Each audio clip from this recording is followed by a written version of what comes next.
after a deal is done, I think people often see the value in an agent, but I know a lot of people struggle to see the value before the deal happens. Especially in the market that we're coming from, this market where you could literally, put your house on Zillow. Right. And if you don't price it just ridiculously too high, it's going to sell.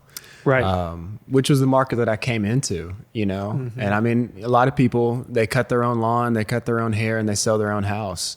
But some people, if you just don't want to deal with that stress, that's where, as far as selling your house goes, not having to deal with the stress, not having to deal with worrying if you're going to break a law, by not getting something signed or not disclosing something that was supposed to be disclosed. Right. Yeah. And not getting professional pictures or not, staging your house properly or whatever. Like,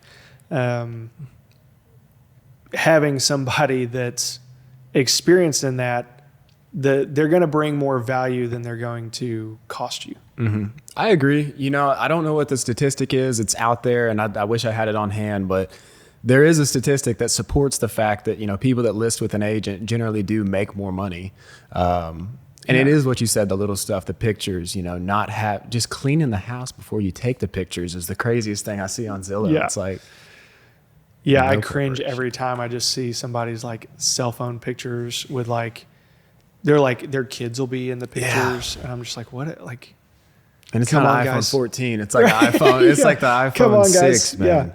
Right. Like spend the $90 to have somebody go, like a photographer to go take the pictures. Yeah. Don't sell your $500,000 house with free pictures. Yeah. I'm right there with you.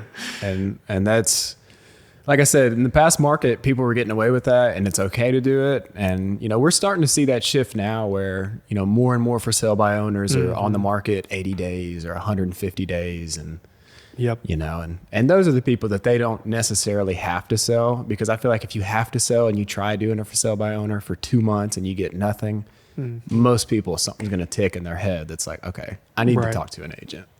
Yeah.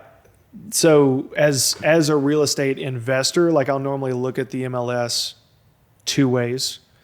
It's either I need to be seeing the listing first, right? So we're looking at stuff that's hit the market today, or I need to be seeing it last. And it's like, what is still stuck out there that's been on the market for forever?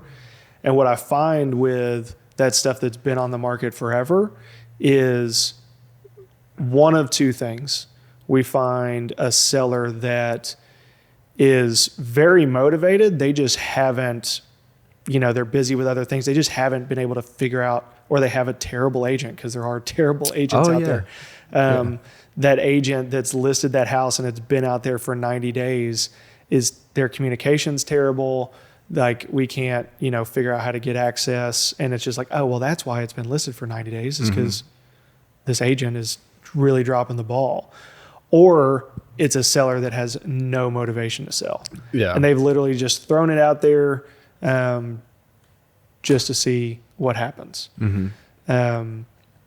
So we actually just talked a lot. We did a video recently on figuring out a seller's motivation, because that's going to be really crucial for you when you're trying to buy something. Anyways, it just made me think about it when you were talking about like houses that had been listed for a long time. Yeah. And a big problem with that is, there's a lot of agents that I've probably lost out on deals, because when I'm pricing something with somebody, I'll let them know, hey, this is where we feel like this house should sell for. We'll know within the first week if we're too high or too low. If we're too low, then we're going to get in a multiple offer situation. If we're too high, there's not going to be many showings, and you're going to notice on Zillow that there's not any saves and there's not a lot of views.